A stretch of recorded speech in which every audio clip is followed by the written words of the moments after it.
There's a new nut on the market called Baru almonds, branded as Barukas, or just Baru nuts. Technically, it isn't a nut, but a seed that's native to the Brazilian savanna, known as the cerrado, which is sadly now among the most threatened ecosystems in the world. Over the last 30 years, extensive cattle ranching and feed crop production to fatten said cattle have destroyed much of this ecosystem. So hey, if we can make it profitable not to cut down the native trees by selling Baru nuts, for example, then that could be good for the ecosystem's health. But what about our health? Although Baru nuts are popular and widely consumed, few studies report on their biological properties.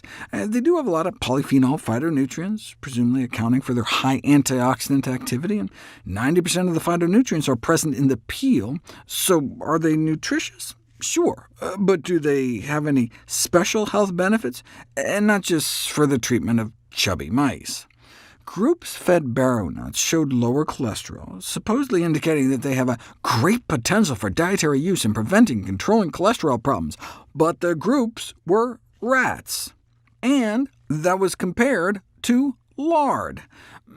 Basically anything lowers your cholesterol compared to eating lard. Nevertheless, there haven't been any reports about the effects of Baru almond consumption on human health until this study. A randomized controlled study of humans found that eating less than an ounce a day for 6 weeks led to a 9% drop in LDL cholesterol. 20 grams would be about 15 nuts, or a palmful. Like many other nut studies, even though the research subjects were told to add nuts to their regular diets, there was no weight gain, presumably because nuts are so filling you inadvertently cut down on other foods throughout the day. How good is a 9.4% drop in LDL? Well, that's the kind of drop you can get from regular almonds, though macadamias and pistachios may work even better. But those were at much higher doses. So it appeared 20 grams of Baru nuts worked as well as 73 grams of almonds, and so on a per-serving basis, or a per-calorie basis, Baru nuts really did seem to be special. Now, there are lower-dose nut studies showing similar or even better results. Here people were given 25 grams of almonds for just 4 weeks and got about a 6% drop. And in this study, people were given just 10 grams of almonds a day. I mean, we're talking just like 7 individual almonds a day, and got more like a 30% drop in the same time frame as the Baru nuts, 3 times better at half the dose with regular almonds. The biggest reason we're more confident in regular almonds is that studies have been done over and over, more than a dozen randomized controlled trials, whereas in the only other cholesterol trial of Baru nuts, there was no significant benefit at all for LDL cholesterol, even at the same 20-gram dose given for even longer period of 8 weeks. That's a bummer. The primary reason I would suggest choosing other nuts instead, though, is that you can't get Baru nuts raw. They contain certain compounds that have to be inactivated by heat before human consumption. So the reason raw nuts are preferable is because of advanced glycation end products, so-called glycotoxins, which are known to contribute to increased oxidative stress and inflammation.